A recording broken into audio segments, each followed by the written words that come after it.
Muy buenas noches. En septiembre del año pasado, el Consejo de Derechos Humanos de Naciones Unidas aprobó una resolución que condenaba los abusos en Venezuela y pedía acceso a la asistencia humanitaria. Al mismo tiempo, se le ponía fecha a la alta comisionada para evacuar un informe oral en marzo y uno más extenso en junio. Eso explica que hoy Michelle Bachelet haya expuesto sobre esta materia.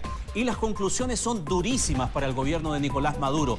Violaciones de los derechos fundamentales, criminalización de la protesta, restricciones a la libertad de expresión, éxodo masivo y deserción escolar por falta de comida, acusa este informe.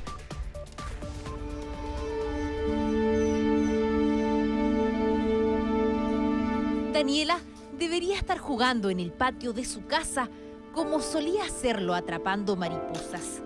Quizás podría si no se hubiese enfermado en Venezuela.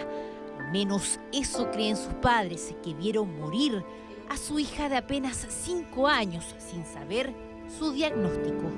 El resultado de ese estudio lo recibí el día que venía en camino del cementerio para acá, luego de haber enterrado a Daniela. Quizás si a Daniela se le hubiesen hecho los estudios con un poquito más de eficiencia, otra sería la historia. La historia de estos padres se repite con frecuencia en un país donde la escasez de insumos médicos alcanza el 90%. Es una de las tantas aristas de la crisis venezolana que hoy fue abordada por la alta comisionada de los derechos humanos para Naciones Unidas.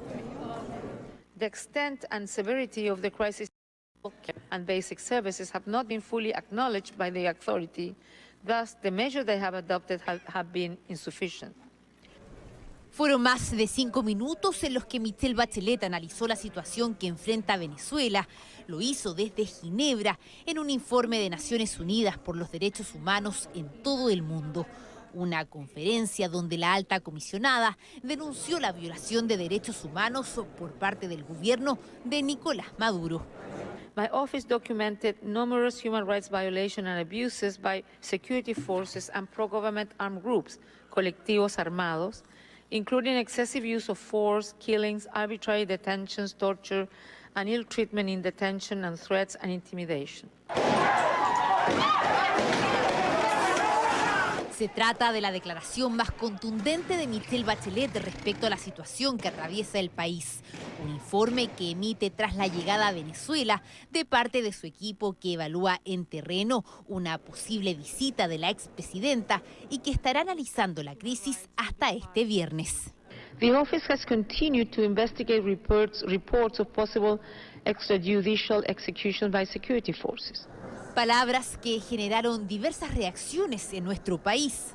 A mí me parece increíble que a esta altura recién aparezca este tipo de informes. Lo que está pasando en Venezuela lo sabemos hace años. Creo que en general es un informe debilucho. Lo importante respecto al tema de Venezuela es no utilizarlo para hacer política interna. Todo aquello que contribuye al pronto restablecimiento de la democracia en Venezuela es importante y es positivo.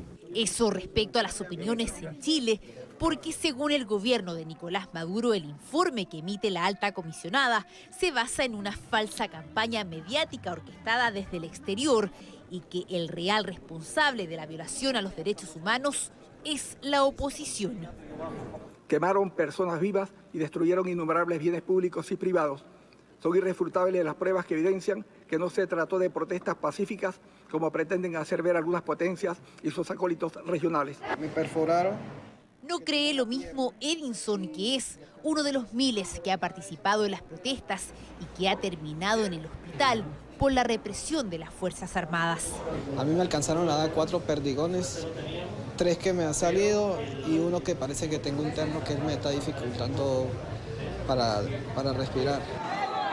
Represión que según la alta comisionada también ha llegado a la prensa y a la libertad de expresión.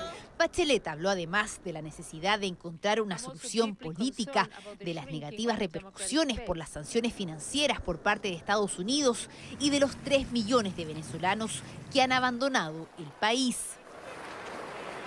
Una crisis que Michelle Bachelet podría ver con sus propios ojos después de que su equipo de avanzada garantice que en Venezuela existen todas las condiciones para que la alta comisionada converse con todas las partes en este conflicto que sacude a toda América Latina.